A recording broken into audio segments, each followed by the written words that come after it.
Okay, sir. So let us start rest of the portion of today's class. Board এ তাকাও, board A please sir শেষ করতে হবে তো। তাহলে দেখো এই একটা স্টেজে সে যখন লিভার সেলটাকে পাবে অলমাইটি তাকে এরকম স্পিন্ডল শেপ কেন বানিয়েছেন স্যার? একটা রাইট স্যার, স্পিন্ডল শেপ এই জন্যই সে আছে যাতে করে সে ইজিলি যে কোনো একটা হোস্ট সেলকে কি করতে পারে, পেনিট্রেট করতে পারে। আমরা দেখতে পাচ্ছি এখানে পেনিট্রেট করেছে, পেনিট্রেট করার পরে সে যখন সেলের ভিতরে এন্টায়ারলি ঢুকে গিয়েছে সে কি হয়ে গেছে, রাউন্ড হয়ে গেছে। That time it is known as cryptozoid. But before that I mentioned here another stage which is not mentioned as diagram in this board sir. Hypnozoid. Hypno prefixটার মানে হচ্ছে dormant, silent. যদি এমন হয় সেলের ভেতরে স্পোরোজয়েড ঢুকে স্পিন্ডল শেপই রয়ে গেছে, সে কি হয় নাই, রাউন্ড হয় নাই, তখন তার নাম হবে কি, হিপনোজয়েড। এটা একটা বলা হচ্ছে রেগুলার স্টেজ না অকেশনাল স্টেজ। কখনো কখনো দেখা যায় যে জীবাণুটা ঢোকার পরে বডি সেলের ভিতরে ঢোকার পরে কি ফর্মে রয়ে গেছে, স্পোরোজয়েড ফর্মে রয়ে গিয়েছে। তো এটা ডিউরেশন দেয়া হয়েছে শীটে, দেখো তো কত মাস থেকে কত বছর মনে হয়, দেখো তো জেনারেলি দেখো তো কত মাস এটা দেয়া হয়েছে, 10 মান্থ। ও মাই গড, 10 মান্থস মিনিমাম, ম্যাক্সিমাম কত চিন্তা করছো?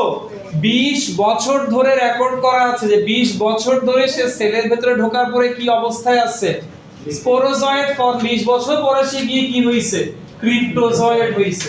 বুঝাইতে পারছি? তাহলে মিনিমাম 10 মাস পর্যন্ত সে কি থাকতে পারে, লিভার সেলের ভিতরে ঢুকে চুপচাপ, নিজেকে সে এক্সপ্রেস করছে না। হিপনো মানে কি, সাইলেন্ট, সেদিকে সাইলেন্টলি রেখে দিয়েছে। তখন যদি সে ক্রিপ্টোজয়েডে না যায়, সে যদি স্পোরোজয়েড ফর্মে থেকে যায়, তখন তার নাম কি হবে, লিভার সেলের ভিতরে হিপনোজয়েড। এরপরে কোশ্চেন দিব না, একটু শেষ করে ফেলি। ক্রিপ্টোজয়েড, ক্রিপ্টোজয়েড যখন হবে আমরা দেখতে পাচ্ছি তার সাইজটা বেশ বড় হয়েছে এবং এই পুরো স্টেজটা, এই পুরো হাফ চলতে কতদিন সময় লাগবে, এই 4 দিনের ব্যবধানে তার সাইজটা এখন কি হইছে, একটু বড় হইছে। এবং তার এই যে নিউক্লিয়াসটা আছে এটা হ্যাপ্লয়েড নিউক্লিয়াস না ডিপ্লয়েড নিউক্লিয়াস, একটা হ্যাপ্লয়েড নিউক্লিয়াসের further cell division process always mitosis. এখানে রিপিটেড মাইটোসিস করে কয়টা নিউক্লিয়াস ফর্ম করবে, 8000 থেকে 20000, এই 8000 থেকে যে 20000 নিউক্লিই ফর্ম করতেছে, এটা একটা মাল্টি নিউক্লিয়েটেড স্টেজ। এই স্টেজটার নাম হচ্ছে ফ্রি নিউক্লিয়ার ডিভিশন। এই জন্য ওখানে পড়ছে না অ্যানিমেলের ক্ষেত্রে ফ্রি নিউক্লিয়ার ডিভিশন বলে প্লাজমোডিয়াম, ওই যে প্লাজমোডিয়াম থেকে আসছে। ঠিক আছে, তাহলে মাল্টি নিউক্লিয়েটেড এই স্টেজটার নাম কি, সাইজন। তাহলে অনেক সময় 1 মার্কের কোশ্চেনে আমরা দেখতে পাই হোয়াট ইজ কল্ড সাইজন, তুমি কি লিখবা, multi nucleated condition of parasite of plasmodium is known as সাইজন। ঠিক আছে, নেক্সট। এবার আসো এদিকে তাকাও, এই যে সাইজন্টের চাপে কে ডেস্ট্রয় হয়ে যাচ্ছে, এই জন্য এখানে দিব ডিফর্ম নিউক্লিয়াস। এরপরে প্রত্যেকটা নিউক্লিয়াসকে ঘিরে সামান্য পরিমাণের সাইটোপ্লাজম নিয়ে সেল মেমব্রেন ডেভেলপ করবে। তার মানে প্রত্যেকটা নিউক্লিয়াস এক একটা কিসে টার্ন নিবে, এই সেলগুলোর নাম ক্রিপ্টোমেরোজয়েড। এবার শুনো, ক্রিপ্টোমেরোজয়েডের সংখ্যা কত হবে, 8000 থেকে 20000, যদিও কোন বইয়ে বলছে 800 থেকে 1000, সেটাও শীটে মেনশন করছি।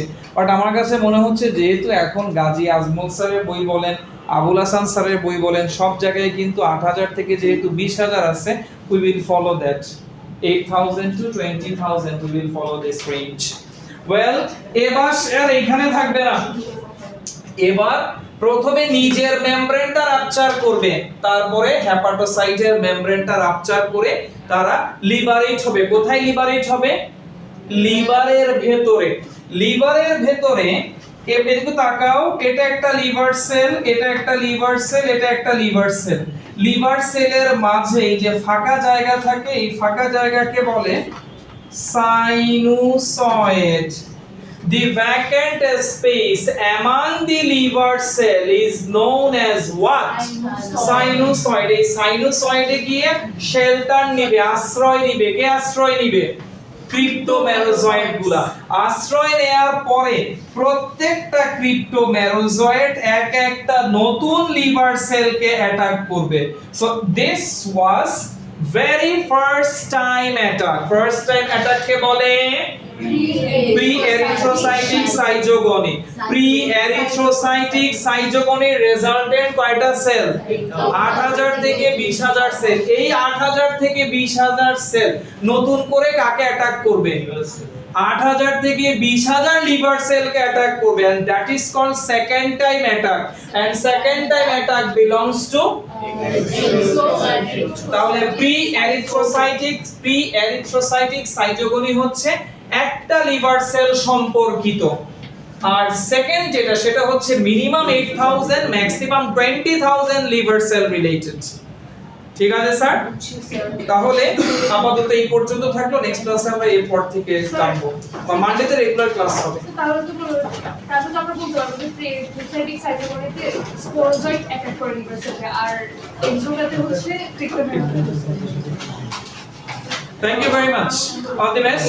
Allah Hafiz. Assalamu alaikum. Yes.